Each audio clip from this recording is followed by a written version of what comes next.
نئے سال کی ابتدا پہ لوگ ایک دوسرے کو مبارکباد دیتے ہیں. یہ طریقہ غیر مسلموں کا ہے، اسلام کا نہیں ہے. نیا سال جب شروع ہوتا ہے تو اس میں خوشی کا کوئی عنصر نہیں ہوتا کہ آپ مبارکباد پیش کریں. مبارکباد جب دیا کریں جب کسی کنوارے کی شادی ہو جائے، بے اولاد کا بچہ ہو جائے. ایسے موقع پہ مبارکباد کا کوئی تک بنتی ہے، اس کا کوئی تصور ہے. گلا میرا بیٹھا ہوا ہے، تھوڑا سا آپ لوگ برداشت کر لیں. تو کوئی خوشی کی بات ہو نا تو انسان مبارکباد دے، اچھا بھی لگتا ہے. خام خواہ کے تکلفات لوگوں نے نکالے ہوئے ہیں. نیا سال جب شروع ہوتا ہے تو کوئی ایسا کام ہوا نہیں ہے جس سے ہمیں خوشی ہو. اس لیے کہ نئے سال کا مقصد یہ ہے کہ ہم جتنی زندگی لے کر آئے تھے اس میں سے ایک سال اور کم ہو گیا، موت کے قریب ہو گئے. تو اس میں کون سی خوشی کی چیز ہے بھائی؟ کون سی ایسی بات؟ سالگرہ کا بھی یہی تصور ہے کہ آپ 52 سال کے ہو گئے، آپ 53 سال کے ہو گئے، تو خوشی تھوڑی ہے کہ آپ 52 سال کے ہو گئے. غم کی بات ہے کہ 52 کے ہو گئے آپ. لوگ اپنی عمر کم کر کے بتاتے ہیں، اس لیے کہ عمر کا کم ہونا تو خوشی کی بات ہے، عمر کا بڑھنا خوشی کی بات نہیں ہے. تو یہ کیسی بات ہے کہ عمر زیادہ ہو رہی ہے اور اس پہ کیک کاٹے جا رہے ہیں، خوشی منائی جا رہی ہے؟ کوئی اس کی کوئی تگ نہیں بنتا نا. لوگ پوچھتے ہیں کہ سالگرہ کیوں ناجائز ہے؟ اگر کوئی خوشی میں کھا رہا ہے تو مولوی حضرات کو تکلیف کیوں ہو رہی ہے؟ خود بھی تو یہ ماشاءاللہ اتنا کھاتے پیتے رہتے ہیں. تو ہم اگر خوشی میں غبارے پھوڑ لیتے ہیں یا ہم اگر خوشی میں کوئی دن منا لیتے ہیں تو اس میں کون سی ایسی بات ہے؟ یہ اس لیے غلط ہے کہ اس کا کوئی تک نہیں بنتا. شریعت ہمیں فضول کاموں کی اجازت نہیں دیتی ہے. کوئی لاجک نہ بنتی ہو، بس ایک خالصتاً غیر مسلموں سے ایک چیز آنکھ بند کر کے لے لی. ایک تو یہ کہ اس کی کوئی لاجک نہیں ہے ایسے موقع پہ خوشی منانے کی، نہ سالگرہ میں نہ نئے سال کی آمد پر، کیونکہ زندگی کم ہو گئی، آپ کی عمر زیادہ ہو گئی. عمر زیادہ ہونے سے خوشی نہیں ہوتی، غم ہوتا ہے. تبھی تو دیکھو خواتین کی عمر 35 کے بعد رک جاتی ہے، 35-36 کے بعد. ابھی ہمارے ایک دور کی رشتہ دار خاتون تھیں، ان کا انتقال ہوا ہے. انتقال غلط انفارمیشن کی وجہ سے ہوا. کم از کم میں جب چھوٹا تھا تو اس وقت وہ 35 سال کی تھیں. اب میں ماشاءاللہ پورے 4 دانت کا ہو گیا ہوں، لیکن وہ ابھی بھی کتنے سال کی تھیں؟ 35 سال کی.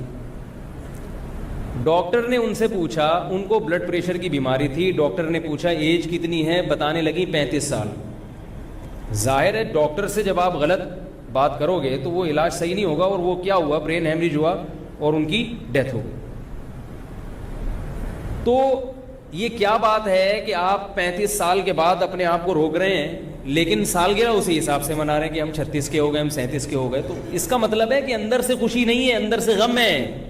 اوپر سے کیک بھی کاٹے جا رہے ہیں اور happy birthday to you بھی کیا جا رہا ہے. تو بھائی ان چیزوں کی کوئی لاجک نہیں ہے. اب سوال یہ پیدا ہوتا ہے کہ گورا پھر یہ کام کیوں کرتا ہے؟ گورا تو بڑا ذہین ہے نا. گورے تو کوئی کام بغیر لاجک کے کرتے ہی نہیں ہیں. اتنی معمولی سی بات ہماری سمجھ میں آ رہی ہے، گوروں کی سمجھ میں کیوں نہیں آ رہی؟ کیا خیال ہے بھائی؟ اگر وہ اتنے بے وقوف ہیں تو گورے کیوں ہیں پھر؟ اللہ نے ان کو گورا رنگ کیوں دیا بھائی؟ تو یاد رکھو ان کی سمجھ میں اس لیے نہیں آ رہی ہے کہ وہ ہیں بے سکون. ان کے لیے دنیا ہی سب کچھ ہے. یہاں ان کو انٹرٹینمنٹ کے لیے، تفریح کے لیے مصنوعی چیزوں کا سہارا لینا پڑتا ہے.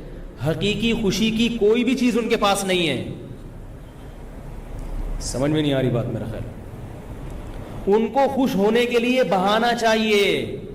ان کے پاس خوشی کے لیے کوئی چیز نہیں ہے، لہذا وہ روزانہ نت نئے طریقوں سے خوش ہونے کی کوشش کرتے ہیں. کہتے ہیں یار آج ہم خوش ہو لیے یہ سوچ کے، اب کل کس بات پہ خوش ہوں؟ تو چلو کل اس بات پہ خوش ہوتے ہیں کہ ستار بھائی کل پیدا ہوئے تھے. چلو بھائی آؤ ستار بھائی چلو کیک کاٹو شاو. بھائی کل خوش ہو گئے, پرسوں کس بات پہ خوش؟ وہ غفار بھائی پرسوں پیدا ہوئے تھے, یعنی پیدا تو پرسوں نہیں ہوئے تھے, ہوئے تو 20 سال پہلے تھے, لیکن آج وہ 20 سال کے ہو گئے. چلو بھائی happy birthday to you. تبھی وہ ہر وقت گانے سنتے ہیں, ہر وقت کان میں ہینڈ فری لگا رہتا ہے. آپ ذرا جم جائیں کبھی تو لڑکوں نے کان میں ہینڈ فری لگایا ہوا ہوتا ہے, ایکسرسائز بھی ہو رہی ہے, ہل بھی رہے ہیں, گردن بھی ہل رہی ہے. یہ یاد رکھو, دنیا دار آدمی کو سکون کے لیے مصنوعی چیزیں چاہیے, اس کے بغیر وہ خوش نہیں رہ سکتا. یہی اس کی علامت ہے کہ اس کا دل بے سکون ہے. جب انسان کی طبیعت میں سکون ہوتا ہے تو وہ کچھ بھی نہ کر رہا ہو, بیٹھا ہوا ہو, اس کو خوشی محسوس ہو رہی ہوتی ہے. اور جب اندر سے دل میں بے سکونی کے کانٹے چبھ رہے ہوں تو اسے ہر وقت انٹرٹینمنٹ کے لیے کچھ نہ کچھ چاہیے. کبھی اس کو فلم دیکھنی پڑے گی, کبھی کرکٹ کے میچ دیکھنے پڑیں گے, کبھی اس کو سالگرہ منانی پڑے گی, کبھی نئے سال پر ایک دوسرے کو مبارکباد پیش کرنی پڑے گی. خام خواہ یہ چیزیں بنا بنا کے بلا وجہ. وجہ کیا ہے؟ ان کی زندگی کا کوئی مقصد ہی نہیں ہے. آپ خود تھوڑی دیر کے لیے سوچیں, جس آدمی کی زندگی کا کوئی مقصد نہ ہو وہ خوش رہ سکتا ہے کیا؟ ایک آدمی صبح اٹھا, پہلے تو وہ یہ سوچے گا کہ میں اٹھوں کیوں, اٹھنے کا کوئی مقصد ہی نہ ہو اس کا اگر ہے بھائی, تو وہ اٹھے گا کہ جب تک پڑے ہوئے سوتے ہو سوتے رہو. پھر جب نیند سے تھک جائے گا, اٹھے گا, تو پھر وہ اٹھ کے ناشتہ نہیں کرے گا, کہے گا کیا کیوں کروں میں, اس کا کیا مقصد ہے. گھر سے باہر نہیں جائے گا. تبھی آپ بے روزگار لوگوں کو دیکھیں نا, گھر میں پڑے ہوتے ہیں, پھر خودکشیوں کے خیالات آتے ہیں ان کو. آپ کہہ سکتے ہیں کہ بھئی یہ تو دنیا کے فارغ ترین لوگ ایسے ہوتے ہیں, ہم تو آفس جاتے ہیں, ہم تو بزنس کرتے ہیں, ہمارا تو زندگی کا کوئی مقصد ہے. گوروں کا بھی مقصد ہوتا ہے ترقی کرنا, ہوتا ہے نا مقصد. بھائی انفرادی سطح پہ بھی مقصد ہے اور ان کے اجتماعی سطح پہ بھی مقاصد ہیں. انفرادی مقصد کیا ہے؟ ہر آدمی وہاں ترقی چاہتا ہے. ہر آدمی چاہتا ہے میری صحت اچھی ہو جائے, ہر آدمی چاہتا ہے میرے پاس دولت زیادہ ہو جائے. کیا خیال ہے بھائی؟ ہر آدمی چاہتا ہے میری عزت زیادہ ہو جائے. یہ 3 چیزیں ہیں جن کے حصول کے لیے انسان کوشش کرتا ہے. عزت, دولت اور بولو نا بھائی صحت. عزت, دولت اور صحت. تو کہتے ہیں ہم صبح اٹھتے ہیں کیونکہ ہمیں عزت بھی چاہیے, دولت بھی چاہیے اور صحت بھی چاہیے. ان کا ایک پرپز ہے, ان کا ایک مقصد ہے. تبھی وہ جلدی اٹھ جاتے ہیں صبح, کیونکہ اگر ان کو پتہ ہے بھائی سوتے پڑے رہیں گے تو نہ عزت ملے گی, نہ دولت ملے گی اور نہ صحت اچھی ہوگی. ڈاکٹر بھی کہتے ہیں صبح اٹھ جاؤ بھائی جلدی. پھر وہ ایکسرسائز کرتے ہیں. ایکسرسائز کا مقصد کیا ہوتا ہے؟ بولو نا بھائی, صحت اچھی ہو. صحت اچھی ہوگی تو عزت بھی ہوتی ہے, خود بخود ہی ہوتی ہے. اور ظاہر ہے کمانے کی صلاحیت بڑھتی ہے, دماغی صلاحیت بڑھتی ہے تو پیسہ بھی آتا ہے. بیمار آدمی تو کھاتا ہے, وہ کما تو نہیں سکتا. تو ان کے جو کام ہیں, جتنے بھی وہ دن بھر میں کام کر رہے ہیں غیر مسلم لوگ, اس کے پیچھے ایک مقصد ہے, عزت, دولت اور صحت. اور اس کو ہم یوں سمجھیں کہ اس کا خلاصہ ہم 2 لفظوں میں یوں بیان کر سکتے ہیں کہ مزے اڑانا. زندگی کیسی گزر جائے؟ مزے کی گزرے. یہ ان کی زندگی کا مقصد ہے. مگر یہ ایسا مقصد نہیں ہے کہ یہ حاصل ہر ایک کو ہو بھی جائے, اور جس کو حاصل ہو اس سے پھر چھینے نہیں ہے. ایسا نہیں ہو سکتا. دیکھو, آپ نے اپنی زندگی کا مقصد ایک ایسی چیز کو بنایا کہ آپ کو پتہ ہے یا تو وہ مقصد حاصل ہوگا ہی نہیں, اور اگر ہو گیا تو چھن جائے گا. تو آپ کو سکون ملے گا؟ بولتے کیوں نہیں بھائی؟ مثال کے طور پر ایک پہاڑی کی چوٹی پہ ہیرا رکھا ہوا ہے, ڈائمنڈ, بہت مہنگا. اب آپ نے اپنی زندگی کا مقصد بنا لیا کہ یہ کیٹو پہاڑی کی چوٹی پر یہ ڈائمنڈ رکھا ہوا ہے, ہیرا رکھا ہوا ہے, اس ہیرے کو میں نے حاصل کرنا ہے. کیونکہ جب یہ ہیرا میری جیب میں آئے گا تو پیسہ تو آئے گا, پیسہ آئے گا تو صحت بھی پھر اپنی مرضی کی چیزیں کھائیں گے نا. کیا خیال ہے بھائی؟ بہت ساری چیزیں آ جائیں گی, پھر ڈاکٹر بھی اپنی مرضی کا ہوگا, اور عزت تو ملے گی خود بخود. تو آپ نے اپنی زندگی کا ہدف بنایا کہ یہ جو K2 پہاڑی کی چوٹی پہ ڈائمنڈ رکھا ہوا ہے, میں نے یہ حاصل کرنا ہے. یہ انگریز کی زندگی کا خلاصہ بیان کر رہا ہوں آپ کو. ان کے افراد بھی اسی کے پیچھے بھاگتے ہیں, ان کی حکومتیں بھی. جیسے ابھی امریکہ کو دیکھ لو, UK کو دیکھ لو, وہ چاہتے ہیں ہم طاقتور سے طاقتور ترین بن جائیں, ساری دنیا پہ ہماری حکومت ہو, ساری دنیا کے وسائل ہمارے قبضے میں آ جائیں. تو اجتماعی سطح پہ بھی یہی سوچ ہے اور انفرادی بھی یہی سوچ ہے. سمجھ رہے ہو؟ اب مثال میں دے رہا ہوں کہ یعنی مثال تو وہ دی جاتی ہے نا جو آسان ہو سمجھنے میں. تو ایک K2 پہاڑی کے اوپر ایک ہیرا رکھا ہوا ہے. امریکہ چاہ رہا ہے کہ یہ ہیرا مجھے مل جائے, لندن چاہ رہا ہے کہ یہ ہیرا مجھے مل جائے, پاکستان چاہ رہا ہے کہ مجھے مل جائے. حکومتیں بھی کوشش میں لگی ہوئی ہیں اور افراد بھی. آپ بھی یہ چاہ رہے ہو کہ مجھے مل جائے, غفار بھائی بھی یہ چاہ رہے ہیں, ستار بھائی بھی, وسیم, کلیم, سلیم کباڑیا, سب کی یہی خواہش ہے. کیا خیال ہے؟ اب ظاہر ہے K2 پہاڑی پہ چڑھنا آسان کام نہیں ہے. جب آپ چڑھنے لگو گے تو سارے تھوڑی پہنچیں گے. ما کل ما یتمنى الرجل یدرکہ تجری الریاح بما لا تشتہی السفن. ہر وہ چیز جس کی انسان تمنا کرتا ہے اسے حاصل نہیں کر پاتا. کچھ لوگ حاصل کر پاتے ہیں اور کچھ حاصل نہیں کر پاتے. تجری الریاح بما لا تشتہی السفن. کشتی بعض مرتبہ ایک سمت میں جانا چاہتی ہے مگر ہوائیں اسے دوسری سمت میں موڑ دیتی ہیں. سمندر میں ہوا آپ کی مرضی سے نہیں چلتی کہ آپ کشتی میں بیٹھے تو چونکہ آپ نے عمان جانا ہے تو ہوائیں آپ کو عمان ہی لے کے چلی جائیں. نا نا نا, ہو سکتا ہے وہ کسی اور طرف موڑ دیں آپ کو. اور آج کل تو یہ بہت ہے, آج کل جو لڑکے میں عشق معاشقے چل رہے ہیں 1% کامیاب ہوتے ہیں, 99% تعویذ گنڈوں میں لگے رہتے ہیں. ان کو نہیں ملتا جو وہ چاہتے ہیں. جو وہ چاہتے ہیں ان کو وہ چیز نہیں ملتی, دھکے کھاتے رہتے ہیں ساری زندگی. تو بہت سے لوگ ایسے ہوں گے جو K2 پہاڑی پہ چڑھنے کی کوشش کریں گے مگر چڑھ ہی نہیں پائیں گے. وہ تو ویسے ہی غم سے مریں گے کہ نہیں مریں گے کہ یار ہم نے زندگی کا ہدف کیا بنایا تھا, اس ہیرے کو حاصل کرنا, اور یہ ہدف ہم حاصل نہیں کر سکتے تو بے سکونی ہوگی کہ نہیں ہوگی. آپ نے جو مقصد تھا جب وہی پورا نہیں ہو رہا, دیکھو جب مقاصد میں انسان کمپرومائز نہیں کرتا, وسائل اور ذرائع پہ کمپرومائز کر لیتا ہے. آپ یہاں سے لاہور جا رہے ہیں, آپ کا ہدف کیا ہے؟ لاہور پہنچنا. ٹرین میں بیٹھ گئے آپ, مقصد ہے آپ کا لاہور پہنچنا.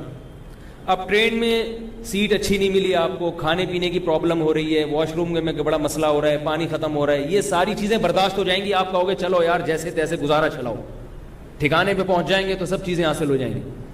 لیکن اطلاع ملی کہ یہ گاڑی لاہور جا ہی نہیں رہی ہے, یہ کوئٹہ جا رہی ہے. اب آپ کا کھڑکی سے چھلانگ لگانے کا دل کرے گا کہ نہیں کرے گا؟ کیا خیال ہے بھائی؟ بولے کہ میں تو یہ ساری ٹینشن اس لیے برداشت کر رہا تھا, تب میری جو منزل تھی وہ تو مل رہی تھی نا, منزل ہی نہیں مل رہی. تو مجھے واش روم میں پانی بھی اگر مل جائے, سیٹ بھی اچھی مل جائے, تو میں نے کرنا کیا ہے؟ جہاں میں نے جانا کہاں ہے, اور جا گاڑی بالکل ہی اپوزٹ سائڈ پہ رہی ہے. اب آپ کھڑکی سے چھلانگ لگاؤ گے اگر شریف آدمی ہوگے. وہ ایک بندہ تھا نا حیدرآباد, وہ پنجاب سے آ رہا تھا, تو اس نے اپنے کسی دوست سے کہا کہ جب حیدرآباد آئے نا تو مجھے بتا دینا, اور میں سو رہا ہوں, اور اللہ کا واسطہ مجھے ضرور بتا دینا, اگر میں نہ اٹھوں تو کھڑکی سے پھینک دینا مجھے نیچے, کیونکہ میں سوتو ہوں, میری آنکھ نہیں کھلتی. وہ حیدرآباد آگے گزر گیا, کراچی آ گیا, تو اس کی آنکھ کھلی. دوست سے پوچھا یار مجھے حیدرآباد کیوں نہیں اتارا؟ تو کہنے لگا کہ یار میں نے, وہ کسی نے اس سے کہا کہ اب یہ تمہارا دوست تمہیں تمہاری کلاس لے گا, تم نے اس کو اتارا نہیں اور کھڑکی سے پھینکا نہیں. کہہ رہا نہیں, کلاس اصل میں وہ لے گا جس کو کھڑکی سے پھینکا ہے میں نے باہر. ٹھیک ہے نا, اصل کلاس وہ لے گا جس کو کھڑکی سے باہر پھینکا ہے. جس نے کراچی جانا تھا اور پھینک کہاں دیا اس کو؟ حیدرآباد. تو منزل جو ہے نا، منزل جہاں آپ جانا چاہتے ہیں اس پہ انسان کی دو رائے نہیں ہوتی.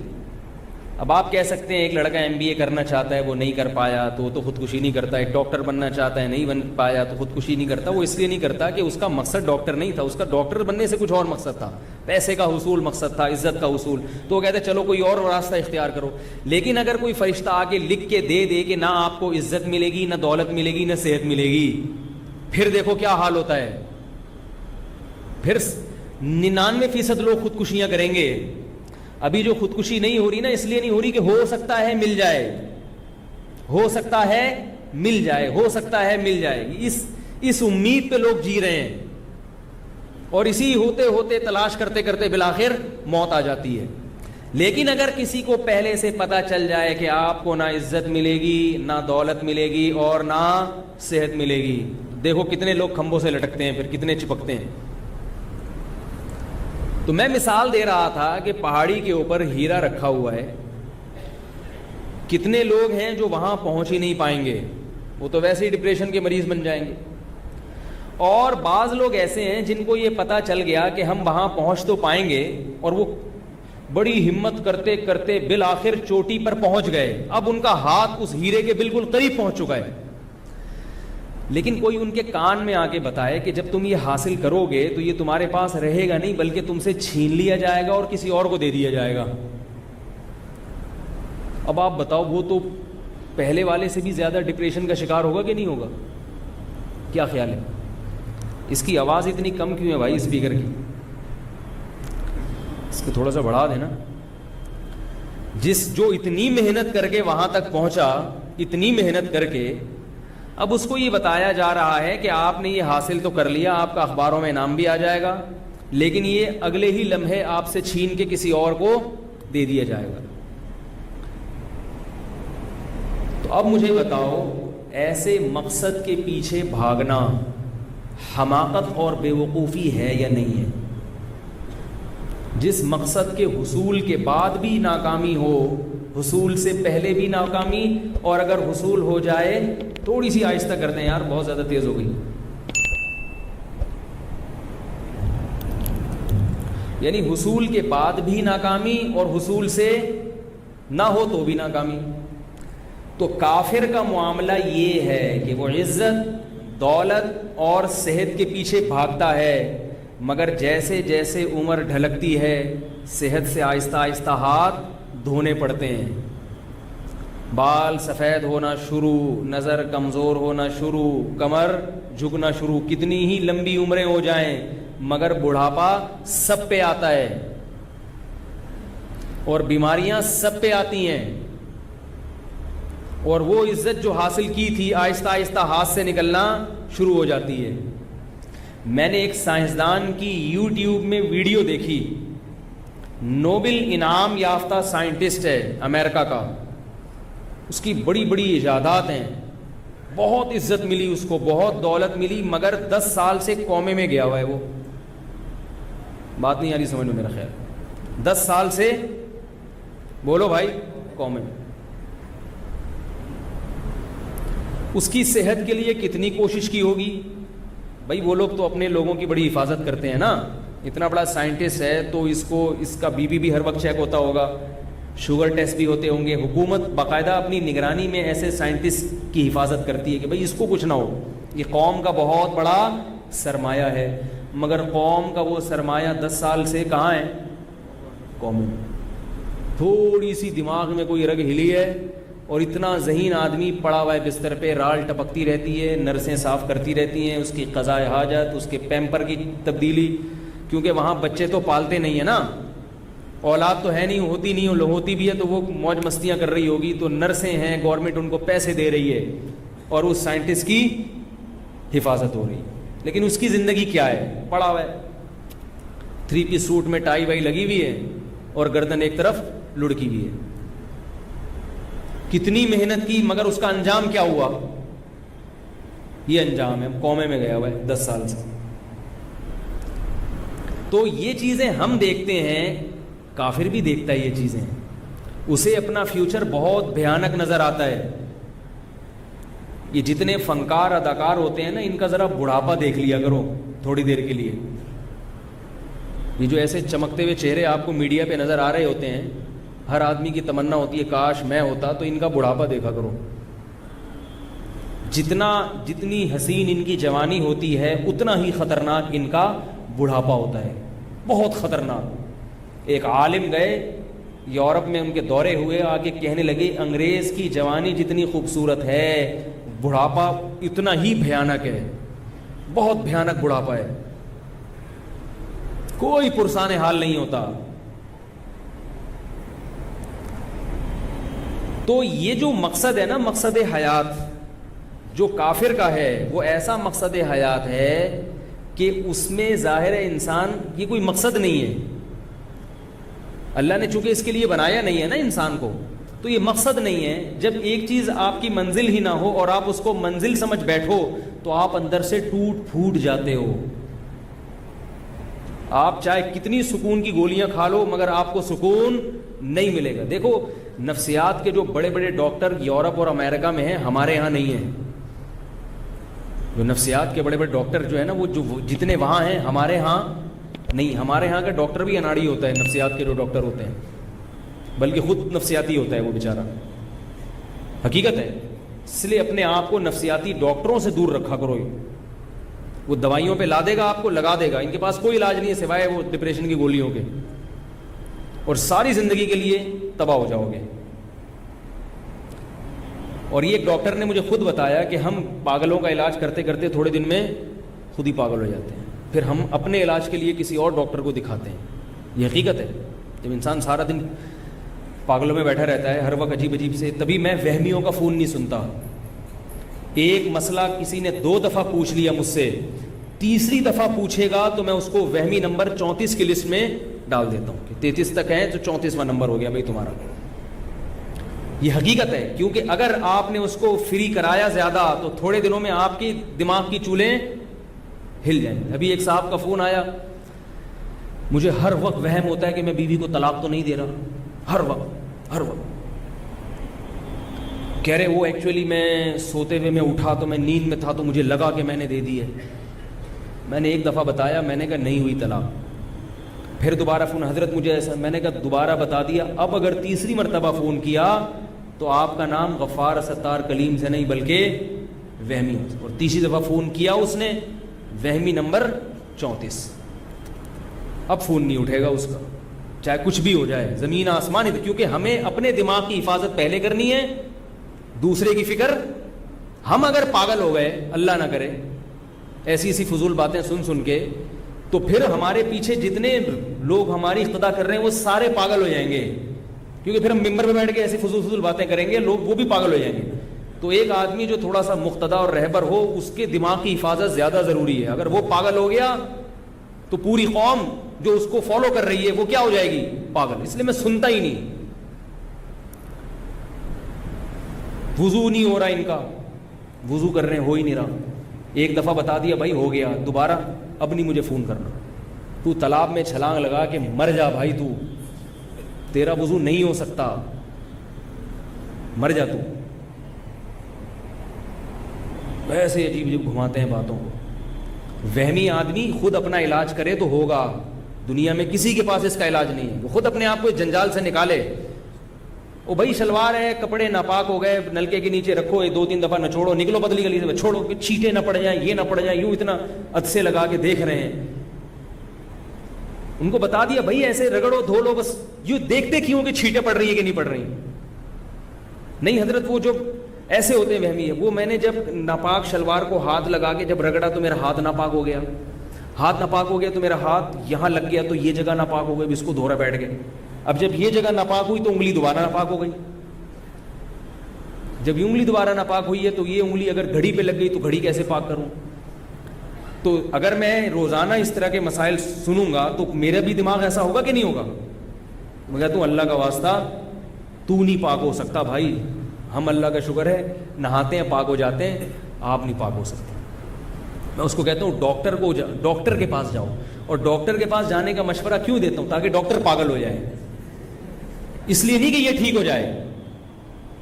بھائی ہم تو فیس لیے بغیر آپ کو گائیڈ کر رہے ہیں, ڈاکٹر پیسے لے رہے ہیں نا, تو پیسے لے گا تو رسک بھی وہ لے نا. پھر پاگل ہونے کا رسک وہ لے جو پیسے لے رہے ہیں. ہم فری پوکٹ میں کیوں اپنے دماغ کو خراب کریں بھائی؟ وہ میں نے لطیفہ سنایا تھا نا یہ کہ وہمی آدمی کا لطیفہ سنایا تھا کہ ایک وہمی استنجا کر رہا تھا, اس کو یقین نہیں ہو رہا تھا کہ میں پاک ہو رہا ہوں کہ نہیں ہو رہا. لوٹوں پہ لوٹے بہا دیے اس نے دھو کے بڑے پیشاب پہ نا وہ, لیکن نہیں ہو رہا, اس کو تسلی نہیں. اس نے کہا دریا میں چھلانگ لگاتا ہوں. میں دریا میں چھلانگ لگایا تو اب اس کو یہ وہم ہو رہا ہے کہ جو پانی گندگی سے آ کے ٹچ ہوا وہ پانی ناپاک ہو گیا. وہ جب ہٹا ہے وہاں سے تو پچھلا والا پانی اس پانی سے ٹچ ہوا تو وہ والا پانی بھی کیا ہو گیا؟ ناپاک. تو وہ اب بیچارہ گھنٹہ وہ نہا کے پھر وہ اس کو ایک ترکیب آئی کہ یار جب تک یہ دھوپ میں پانی سکھاؤ گے نہیں, یہ سارا پانی دھوپ میں اڑ جائے, اس وقت تک میں پاک نہیں ہو سکتا. تو دھوپ کی طرف رخ کر کے اپنا استنجا سکھا رہے ہو. کسی بچے کو شرارت سوجی, اس نے غلیل میں ڈھیلا رکھ کے مار دیا. جب ڈھیلا اس کے لگا ہے تو وہ بچے کے پیچھے بھاگ رہا ہے. بچہ سمجھا میری پٹائی لگائے گا, وہ کہہ رہا ہے میں تجھے کچھ نہیں کہوں گا, تو صرف یہ بتا دے کہ یہ ڈھیلا ناپاک تھا یا پاک تھا, کیونکہ اگر ناپاک تھا تو دوبارہ سے پورا وہی پروسیس کرنا پڑے گا مجھے, دوبارہ سے وہی پروسیس. بعض لوگوں کو طلاق کا وہم ہو جاتا ہے, بعض لوگوں کو وہ میں نے بیوی کو یوں بول دیا تو کہیں طلاق تو نہیں ہو گئی, یوں بول دیا تو کہیں طلاق تو نہیں ہوگی. اللہ کے بندو ہنسی خوشی زندگی گزارو اپنی آرام سے. بعض یوٹیوب پہ ایسے کلپ ہیں کہ وہ طلاق یوں بھی ہو جاتی ہے تو یوں بھی ہو جاتی ہے, اس سے لوگ اور وہمی بن گئے ہیں. یہ جو مسائل کا علم ہے نا, جب تک کوئی واقعتاً مستند مفتی نہ ہو اس کے بغیر آپ کلپ ہی نہ سنا کریں. دیکھو علماء کی بھی نا مختلف فیلڈ ہوتی ہیں جس میں وہ اسپیشلسٹ ہوتے ہیں. اب آپ معدے کے ڈاکٹر کے پاس جا رہے ہو گلا دکھانے کے لیے, ٹھیک ہے وہ جنرل فزیشین بھی ہے لیکن گلے کا ماہر نہیں ہے, وہ پیٹ کا اسپیشلسٹ ہے, تو آپ اس کو معدے کی بیماریاں دکھاؤ اس کو.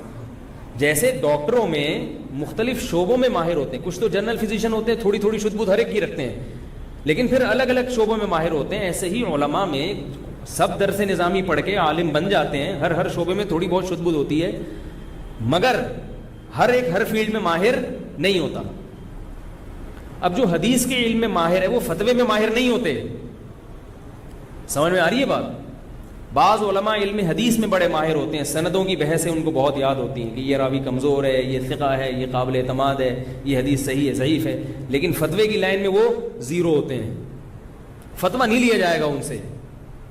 فتویٰ بالکل ایک الگ فیلڈ ہے کہ مسئلہ کیا بتانا ہے, زمانے کے لحاظ سے اس میں کیا تبدیلی ہو گئی ہے, عرف میں کیا تبدیلی ہے. اب وہ ایک صاحب نے کہیں اپنی بیوی سے کہہ دیا تم آزاد ہو, 3-4 دفعہ کا تم آزاد ہو آزاد ہو, ایسے ہنس کھیلتے. اب وہ بیوی نیم مفتی خطرہ ایمان, وہ عالمہ بنی ہوئی تھی, وہ رونے دھونے لگی, کہنے لگی یہ تو طلاقیں واقع ہو گئی ہیں. وہ صاحب میرے پاس آئے, انہوں نے کہا میری بیوی عالمہ ہے, وہ کہہ رہی طلاق ہو گئی ہے. میں نے کہا کیوں ہو گئی؟ آپ نے آزاد آزاد آزاد اتنی دفعہ کا, کوئی لڑائی ہو رہی تھی, کوئی جھگڑا ہو رہا تھا. کہہ رہے نہیں میں تو ہنسی خوشی ہم لوگ. میں نے کہا ہنسی خوشی میں تو کوئی خام ہمیں طلاق نہیں دیتا, طلاق تو غصے میں دی جاتی ہے نا.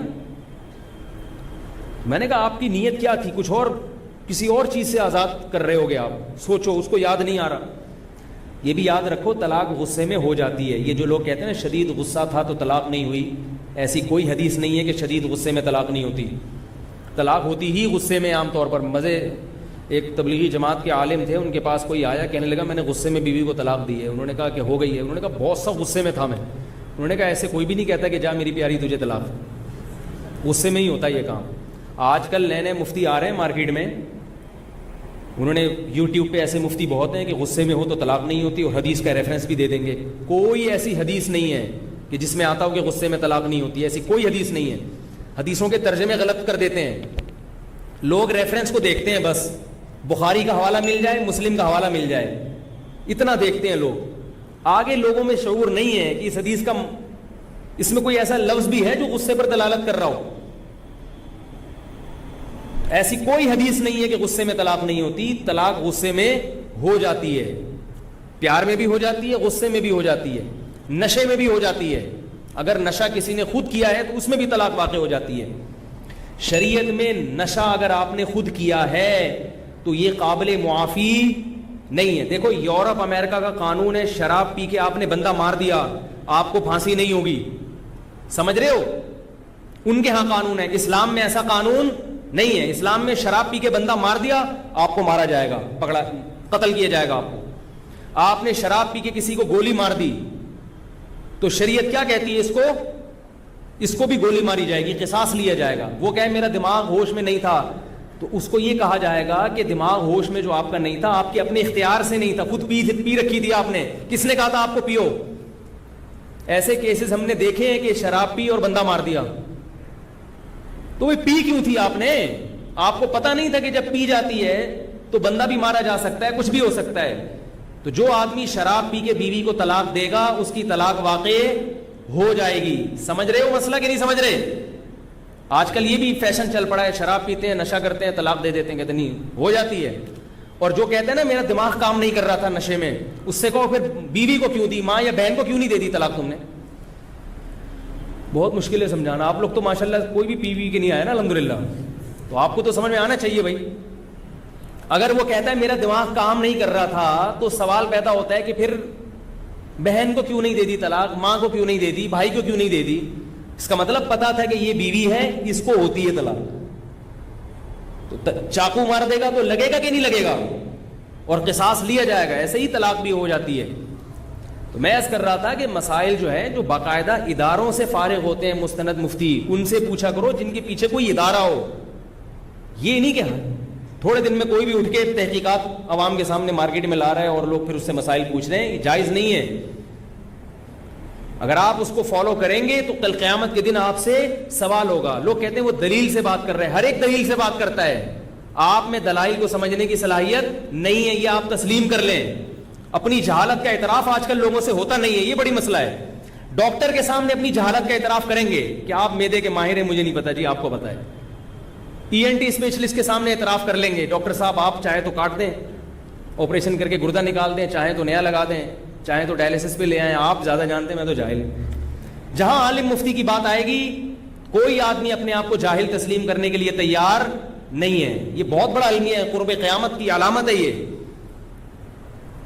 اعجاب کل ذی رأی برأیہ, ایک روایت میں آتا ہے کہ ہر آدمی اپنی رائے کو سب سے بڑھ کر سمجھے گا, کہ میری رائے ہے نا وہ ویسی کوئی رائے نہیں ہے کسی کی. تو بعد میں کیا کر رہا تھا, جلدی سے موضوع کی طرف آتا ہوں. وہ مجھے یاد دلائے صدقے کے بکرے پہ میرا جو کلپ چلا ہے نا, اس پہ بہت زیادہ اعتراضات ہوئے ہیں, میں اس کی بھی ذرا وضاحت کروں گا. میں نے صدقے کے بکرے کی تو ایسی کی تیسی الحمدللہ کر دی ہے, لیکن اس پہ میری بھی ایسی کی تیسی ہو گئی ہے. بہت سے علماء کی طرف سے میرے خلاف, یعنی خلاف تو نہیں کہہ سکتے, بعض بڑے حضرات بھی ہیں, تنبیہات کے وہ لیٹر آئے ہیں. بعض نے میرے خلاف کلپ یوٹیوب پہ بنا کے ڈالے ہوئے ہیں کہ اس نے تو صدقے کے بکرے کا انکار کر دیا, حالانکہ حدیث میں آتا ہے کہ بکرا صدقہ ہوا تھا اور وہ سیری آئی تھی اور پائے آئے تھے, بکرے کے تھے وہ. تو وہ میں اس کی ذرا وضاحت کروں گا, یہ میں موضوع نہ کہیں رہ جائے. تو میں یہ عرض کر رہا ہوں کہ آپ کو جب یہ پتہ ہے کہ جب میں وہاں جا کے یہ چیز حاصل کروں گا تو حاصل کرنے کے بعد بھی میرے پاس نہیں رہے گی, تو اس سے کیا پیدا ہوگا, دماغی تناؤ. تو کافر کے پاس چونکہ کوئی حقیقی مقصد نہیں ہے, یہ جو مقصد ہے نا عزت شہرت, یہ سب ختم ہو جاتے ہیں, ان کو بھی پتہ ہے کہ ختم ہو جاتے ہیں. لہذا یہ ایسا مقصد نہیں ہے جس کو واقعتاً مقصود بنایا جائے, مطلوب بنایا جائے. سمجھ رہے ہیں؟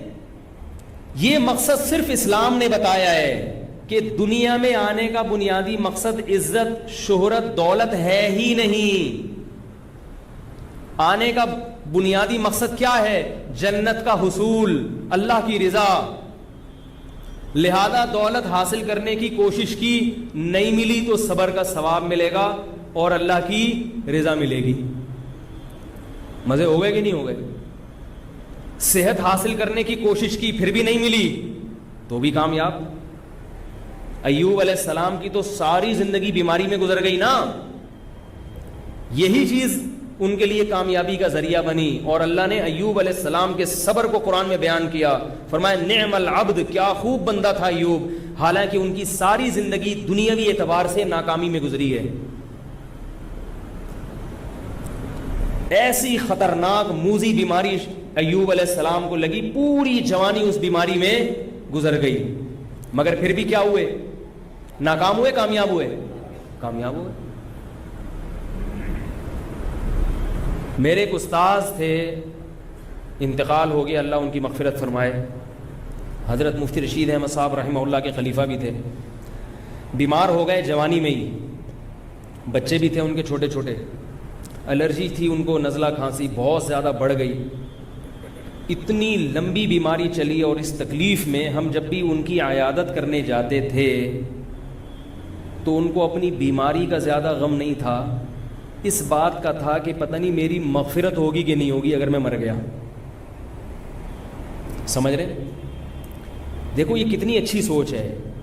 ان کی سوچ یہ تھی کہ اگر میں ابھی صحت مند ہو بھی گیا تو کل دوبارہ لیٹوں گا بستر پہ, ہمیشہ تھوڑی چلتا پھرتا رہوں گا.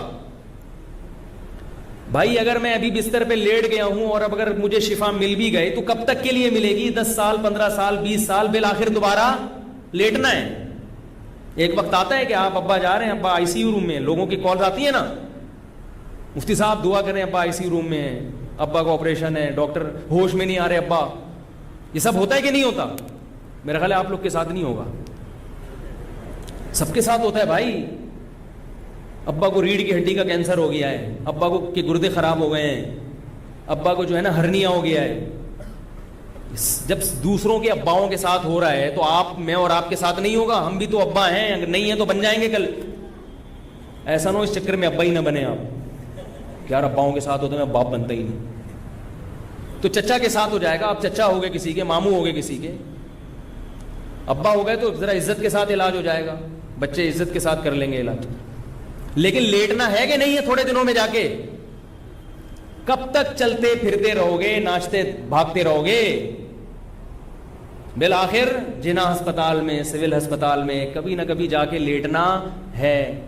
ایک ہی صورت ہے, نہ لیٹنے والی کوئی ٹرک مار کے چلا جائے, آپ کو آن دا اسپاٹ مر جائیں, وہ اور خطرناک ہے. لیٹا ہوا آدمی کم از کم توبہ تو کر لیتا ہے تھوڑا سا. اب پتہ نہیں اللہ نے کرے وہ فلم دیکھ کے نکل رہے تھے اور ٹرک مارتا ہوا چلا گیا تو اور خطرناک موت ہے. اور آج کل یہ خطرناک موتیں زیادہ ہو رہی ہیں, بیٹھے بیٹھے بندہ گر جاتا ہے, ہارٹ اٹیک ہو جاتا ہے. تو اب اللہ والوں کی آپ حالت دیکھیں, بستر پہ لیٹے ہوئے ہیں, بیماری کا اتنا غم نہیں ہے. غم کس بات کا ہے؟ آنکھوں سے آنسو نکل رہے تھے, کہہ رہے دعا کرو اللہ مغفرت کر دے. کیونکہ دیکھو اصل مقصد ہے اللہ کی رضا. ان کی دل میں نہیں تھی اگر وہ حاصل ہو جائے تو ابھی مر جائے کوئی پرواہ نہیں ہے, بچ جائے تو بھی ٹھیک ہے, نہیں بچے تو بھی ٹھیک ہے. تو ایسا آدمی خودکشی کرے گا؟ کبھی بھی نہیں کرے گا. ایسا آدمی ڈپریشن کا مریض بنے گا؟ کبھی بھی نہیں بنے گا. اس کو پتا ہے کہ اس غم میں اور تکلیف میں میرے گناہ معاف ہو رہے ہیں. بعض بزرگوں پر یہ اس کیفیت کا اتنا غلبہ ہوا ہے, تکلیف میں گناہ معاف ہوتے ہیں نا, تو ایسا غلبہ ہوا ہے کہ تکلیف پہنچتی تھی تو وہ مسکرا دیتے تھے. ایسا غلبہ بھی ہوا ہے. رسول اللہ صلی اللہ علیہ وسلم نے ارشاد فرمایا کہ مسلمان کو, یعنی اہل ایمان کو, جس کا اللہ پر اعتماد اور توکل ہے, ایک کانٹا بھی چبھتا ہے تو اس کانٹے کے بدلے میں بھی اس کا کوئی گناہ معاف ہوتا ہے. تو جب انسان مقصد ہی آخرت کو بنا لے گا تو اسے انٹرٹینمنٹ کے لیے سالگرہ کی ضرورت, بولو نا بھائی, نہیں پڑے گا. وہ ایسے ہی خوش ہوگا. ہر آنے والا دن موت کے قریب کر رہا ہے, زندگی سے بہت زیادہ محبت نہیں ہوگی اس کو. ہوگی محبت اعتدال سے. زندہ رہنے کا ہر ایک کو شوق ہوتا ہے, مگر اعتدال سے ہو تو اچھا ہے. اعتدال سے زیادہ بڑھ جائے تو یہی آپ کو مریض بنا دے گا. کسی سے بھی جب زیادہ محبت ہوتی ہے نا بیوی کے علاوہ تو پریشان ہی ہوتا ہے آدمی. بھائی عشق معاشقہ ہو گیا اور وہ چیز مل نہیں رہی تو پریشان ہوتے ہیں نا لوگ, کھمبے سے چپک رہے ہیں. بھائی نارمل رہتے تو یہ نوبت نہ آتی. کیا خیال ہے؟ تو اسی طرح یہ عشق زندگی سے بھی ہو جاتا ہے بعض لوگوں کو, بلکہ اکثریت کو زندگی سے بھی عشق ہو جاتا ہے. اگر زندگی سے آپ کو عشق ہو گیا تو بڑی خطرناک بات ہے, کیونکہ یہ محبوبہ بالآخر آپ کو چھوڑ کر جانے والی ہے. اس سے جو بے سکونی ہوگی وہ بہت زیادہ ہوگی. اس لیے زندگی سے محبت کرو مگر عشق نہ کرو. ایک اعتدال سے محبت کرو جیسے ہمارے بزرگوں نے کی ہے. اللہ زندہ رہنے کا شوق ہے, مر گئے تو بھی کوئی ٹینشن نہیں ہے. سمجھ رہے ہو؟ نہیں تو آج نہیں مریں گے تو کل مریں گے. یہ ایسے ہی ہے جیسے آپ لاہور جا رہے تھے, آپ کو کسی نے بتایا کہ 18 گھنٹے میں آپ پہنچیں گے, منزل آپ کی لاہور ہے 18 گھنٹے میں, لیکن درمیان میں حیدرآباد سے اتار کے آپ کو جہاز میں بٹھا کے 2 گھنٹے میں پہنچا دیا. آپ کہو گے چلو یار جو 18 گھنٹے کا سفر تھا وہ 1-2 گھنٹے میں ہو گیا. تو 60 سال میں جانا تھا اللہ کے پاس, 70 سال میں جانا تھا, اللہ نے کیا کہ 35 میں ہی چلو. چلو بھائی جب جانا وہی ہے ذرا جلدی چلے گئے, کیا خیال ہے؟ کوئی ٹینشن کی بات نہیں. ہمارے شیخ حضرت مفتی رشید احمد صاحب رحمہ اللہ تعالیٰ, ان کی عمر جب 63 سال کی ہو گئی تو فرماتے تھے اب مجھے زندہ رہتے ہوئے شرم آنے لگی ہے. بھئی نبی صلی اللہ علیہ وسلم 63 میں چلے گا, میں پھر بھی زندہ ہوں. تو شرما شرمی میں 78 سال 80 سال تک زندہ ہی رہے وہ, ٹھیک ہے نا. صحت اتنی اچھی تھی, اتنی اچھی صحت, کیونکہ جب خوش رہتا ہے تو صحت خود بخود اچھی ہوتی ہے. اب زندہ رہنے کی بھی فکر ایک فکر ہے نا, وہ بھی تو آپ کو گھلائے گی اندر سے. کیا خیال ہے؟ اب آپ زندہ رہنے کے شوق میں بہت یار میں مروں نہیں, تو یہ بھی تو ایک ٹینشن ہے نا, تو اس سے تو اور مرو گے. یہ جو گوروں کی اتنی اچھی صحتیں ہیں نا, اگر ان کو ڈپریشن نہ ہو تو یہ 2-2 سال زندہ رہیں. اور ہماری جو حالت ہے نا, ہم لوگ جو ٹینشن فری زندگی گزارتے ہیں, اگر ہماری وہ اچھی خوراکیں ہمیں ملنا شروع ہو جائیں تو ہم بھی 200 سال تک چلے جائیں گے. تو ہم کھا جو کچھ رہے ہیں, جو پانی پی رہے ہیں, یہ پتہ نہیں ہم زندہ کیسے ہیں. 36% گٹر کا پانی شامل ہے, یہ جو لائن کا پانی آپ پی رہے ہیں, صرف 36%, پھر بھی زندہ ہے ماشاءاللہ. پانی لوگ بوائل کر لیتے ہیں, مگر ابلا ہوا پانی وہ خود ایک نقصان دہ چیز ہے, وہ نیچرل تھوڑی ہے. ابلا ہوا پانی پی کے مرا ہوا پانی ہے وہ, جب پانی بوائل کر لیے مر گیا وہ, ختم, اس کی ساری غذائیت ختم. اب آپ وہ پئیں گے, ہضم بھی جلدی ہوگا, لیکن تھوڑے دنوں میں آپ کا معدہ چھوئی موئی بن جائے گا, اور اس میں نیچرل پانی ہضم کرنے کی صلاحیت ختم ہو جائے. تبھی جو ابلے ہوئے پانی پیتے ہیں وہ عام پانی کا ایک گھونٹ نہیں پی سکتے. اس لیے پانی بھائی ابال کے نہیں پیا کرو. جو ڈاکٹروں کی وہ بات کبھی بھی تسلیم نہ کرو جو فطرت کے خلاف لے کے جا رہی ہے. یہ بات یاد رکھو, چاہے کیسی تحقیقی ریسرچ کیوں نہ ہو. ہزاروں سال سے انسان بغیر ابلا ہوا پانی ہی پیتا آ رہا ہے, آدم علیہ السلام سے لے کے آج تک. ہمارے نبی نے بھی کبھی پانی ابال کر نہیں پیا. ٹھیک ہے, پانی ابال کر پینے میں, اس کو ابالنے میں جراثیم ختم ہو جاتے ہیں, بہت چیزیں آ جاتی ہیں, لیکن وہ نیچرل نہیں رہتا. کچھ چیزیں ایسی آ جاتی ہیں اس میں جو آپ کی صحت کے لیے نقصان دہ ہیں.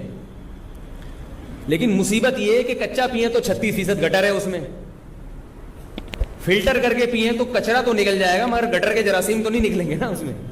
ابال کے پیئیں تو اس کی اپنی ایک مصیبت ہے. وہ ابلا ہوا, بیمار آدمی کے لیے ابلا ہوا پانی ٹھیک ہے, بچے کے پیٹ ویٹ خراب ہو جائے یا کوئی ایسے موشن لگ جائیں, کوئی نزلہ زکام بخار ہو, اس کے لیے ابلا ہوا ٹھیک ہے. عام نارمل آدمی بوائل پانی پیے گا, نقصان ہوگا,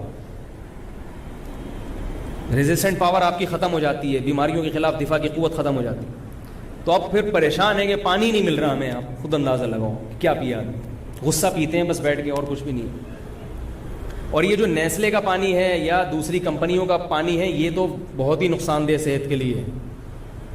اس میں منرل ڈالے جاتے ہیں آرٹیفیشل. آپ یہ پانی ذرا گرم کر کے پیو, آپ کو کھٹا محسوس ہوگا. تو اس لیے سب سے بہتر پانی وہ ہے جو لائن میں آ رہا ہے, اس کو فلٹر کر کے پی لیا کرو بس, اور 36% گٹر کو اگنور کر دو. کیونکہ انسان جب یہ ہوتا ہے نا, اس میں خود بخود ریزسٹنٹ پاور پیدا ہو جاتی ہے. جس علاقے میں کا پانی پیے گا تھوڑے دنوں میں اسی کا عادی ہو جائے گا. تو اس کے علاوہ, اور میں نے بہت اس پانی پہ تحقیق کی ہے, بہت لوگوں سے ملا ہوں کہ پانی کون سا پیے. ہر پانی میں گڑبڑ ہے. یہ جو بازار کا پانی پیکنگ کا آ رہا ہے, یہ تو تباہ کر رہا ہے آپ کی ہڈیوں کو, آپ کے بال کو سفید کر رہا ہے. یہ وقت سے پہلے یہ جو پیکنگ کے پانی آ رہے ہیں نا, سیل پیک پانی, کوئی کسی بھی کمپنی کا ہو, سب بیکار ہے. تو سب سے اچھا پانی وہی ہے جو بارش کا پانی برستا ہے, ہب ڈیم میں آتا ہے, کتے نہاتے ہیں, بلیاں نہاتی ہیں اس میں, اور پھر وہ لائن پہ چلتا ہے. تو قدرتی نا, پھر وہ گورنمنٹ اس کو فلٹر کرتی ہے. ایسا نہیں ہوتی گورنمنٹ, ایسے اتنی بھی نالائق گورنمنٹ نہیں ہے. اس کو ریت بجری میں فلٹر کر کے تھوڑی سی کلورین ملاتی ہے, جراثیم مر جاتے ہیں, پھر وہ لائنوں میں آتا ہے. تو اس میں جو لائنوں کے اندر جو بلی اور کتے اور چوہے ہیں, ان کو چھاننے کے لیے آپ اپنے گھر میں کیا لگا لو, ایک فلٹر لگا لو, تاکہ ریت کچرا چھن جائے بس. اس کے علاوہ کوئی اور پانی پینے کی چندہ ضرورت نہیں ہے. یہی ہے. یا بورنگ کا اگر میٹھا پانی نکل آئے تو سبحان اللہ, بورنگ کا پانی کسی اگر میٹھا نکل آئے تو اس سے بہتر تو کوئی پانی ہے نہیں. لیکن ہمارے یہاں بورنگ کا میٹھا ہوتا نہیں. خیر, بات کہاں سے کہاں چلی گئی جی. ہاں وہ میں بتاتا ہوں ابھی. تو یہ بات خوب یاد رکھیں کہ وہ لوگ نا انٹرٹینمنٹ کے لیے ان کو کچھ نہ کچھ چاہیے خوشی کے لیے، لہذا وہ سالگرہ بھی منائیں گے، نئے سال پہ مبارکباد بھی دیں گے، ہیپی نیو ایئر بھی کریں گے، کوئی ایسے کام جس کی کوئی لاجک نہیں بنتی، اگر تھوڑا ادھر ناچ لو، تھوڑا یوں کر لو، بالوں کے فیشن بنائیں گے، وہ کہیں گے یہ والا اسٹائل تو اب دیکھ لیا ہے یار، ساری دنیا کو پتہ ہے۔ ہم دیکھو بچپن سے میں ایسے بال رکھتا آ رہا ہوں پٹے والے، یہاں سب علماء کو ہم نے ایسے ہی دیکھا، ایک ہی اسٹائل کے بال ہوتے ہیں، اسی میں خوش رہتے ہیں وہ۔ لیکن نوجوان نسل کو دیکھو، آج یہ والا پف بنا کے آیا ہوا ہوگا، 2 دن میں دل بھر جائے گا اس کا، پھر یہاں یہ والی سائڈ کی مانگ نکالے گا، پھر یہ والی مانگ نکالے گا، پھر گھنگریالے کر کے آ جائے گا، پھر جیسے وہ جنگلی چوہے کے کانٹے ہوتے ہیں ایسے بال بنا۔ یہ بے سکونی کی علامت ہے کہ اس آدمی کا دل اندر سے سکون میں نہیں ہے۔ اگر سکون میں ہوتا تمیز سے ایک جیسے بال بناتا، ایک جیسا فیشن کرتا، ہنسی خوشی زندگی گزار کے دنیا سے چلا جاتا۔ اس سکون نہیں ہے، تبھی تو کبھی یہاں تک شرٹ کھینچی ہوئی کمر نظر آ جائے، عجیب عجیب فیشن آ رہے ہیں، کمر دکھا رہے ہیں اپنی، بھائی کبھی کیا کر رہا ہے، کبھی کیا کر رہا ہے۔ خواتین بھی یہی کر رہی ہیں، نئے نئے فیشن۔ یہ خدا کی قسم، میرے شیخ مفتی رشید احمد صاحب کہا کرتے تھے کہ جب انسان گناہ کرتا ہے، سب سے پہلا عذاب جو اللہ کی طرف سے اس پر آتا ہے وہ یہ کہ اس کے دل کا اللہ سکون چھین لیتے ہیں، دل کا سکون چھین لیتے ہیں، اس کو پھر ان چیزوں میں سکون تلاش کرتا ہے مگر ملتا نہیں ہے۔ یہ لوگ فیشن تو بہت اختیار کرتے ہیں مگر اس فیشن سے پھر بھی ان کے چہرے پہ نور نہیں آتا، نور نہیں آتا۔ مائیکل جیکسن کے چہرے پہ نور تھا، کیسا عجیب چپڑا ہوا چہرہ تھا اس کا، حالانکہ کتنی ڈسٹمبر کے ڈبے خالی کیے ہوں گے اس نے اس کو بنانے کے لیے، اور فشنگ اور فشل اور پتہ نہیں کیا کیا، پھر بھی عجیب سا نور تو ہم نے علماء کے چہروں پر دیکھا ہے۔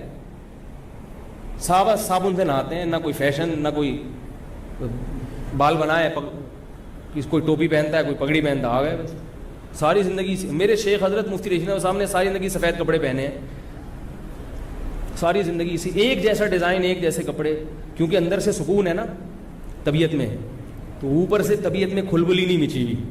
دیکھو ایک بات میں آپ کو بتا کے اپنے وہ صدقے کے بکرے پہ جلدی سے بات سمیٹتا ہوں میں۔ آپ مجھے بتاؤ، جب ہم صبح اٹھتے ہیں، جب ہم اٹھتے ہیں اور ہم گھر میں بیٹھے ہوتے ہیں، جو نمازی لوگ ہیں وہ مسجد میں آ کے صف میں بیٹھ جاتے ہیں،